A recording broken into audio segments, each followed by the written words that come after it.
குழந்தை பிறந்ததுலேருந்து குழந்தை எப்படி அரவணைச்சு போகணும் அப்படின்னு நம்மளுக்கு தெரியும் இல்லைங்களா? அதை நான் ஏஜ் வைஸ் ஒரு எக்ஸாம்பிளாக சொல்கிறேன். பிறந்த குழந்தை அழுத உடனே பால் கொடுக்கணும் அப்படிங்கிறது தெரியும். அவங்க கக்கா குகு அப்படின்னு பேச ஆரம்பிச்சிட்டாங்கன்னா நம்மளும் அவங்க கிட்ட அந்த மாதிரி பேசி பழகிக்கும்.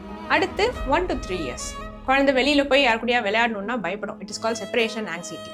அப்போ நம்ம என்ன பண்ணுவோம்? நம்மளும் குழந்தைய கூட்டிட்டு போய் அந்த ஃப்ரெண்ட்ஸ் கிட்ட எல்லாம் இன்ட்ரோடியூஸ் பண்ணி வச்சு, இங்க பாருப்பா, எங்க கூட விளையாடுங்கப்பா, நீங்க எல்லாம் ஜாலியா விளையாடுங்க அப்படின்னு சொல்லுவோம் இல்லையா? So they understand safety. இது வரைக்கும் கூட நம்ம ஓரளவுக்கு ஒப்பைத்திருவோங்க. மெயின் பிக்சர் இதுக்கு மேலதான் இருக்கு. 4 வயசுக்கு மேல ஸ்கூலுக்கு அனுப்புறோம். So after 4 years how do we bond with our child?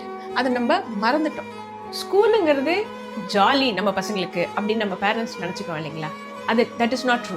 ஸ்கூலுங்கிறது jolly நம்மளுக்கு தாங்க. But for kids it is not a emotionally safe space. அதாவது ஸ்கூல்ல they have lot of rules and regulations. ரெண்டாவது, ஃப்ரெண்ட்ஸ் கூட சண்டை போடும்போது they don't feel emotionally very happy. ஆசையாக எடுத்துட்டு போன பேனா பென்சில் காணாம போயிடும். அகெயின் தேர் எமோஷ்னலி சேட் இல்லைங்களா? So school is a emotionally stressful place for our kids. வீட்டுக்கு வரும்போது they want to enter a safe space.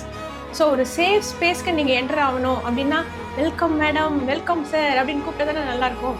ஆனால் நம்ம என்ன பண்ணுறோம்? குழந்தை வந்தோடனே how was your day, what did you do அப்படிலாம் கேட்குறோம் இல்லைங்களா? So that child does not feel safe.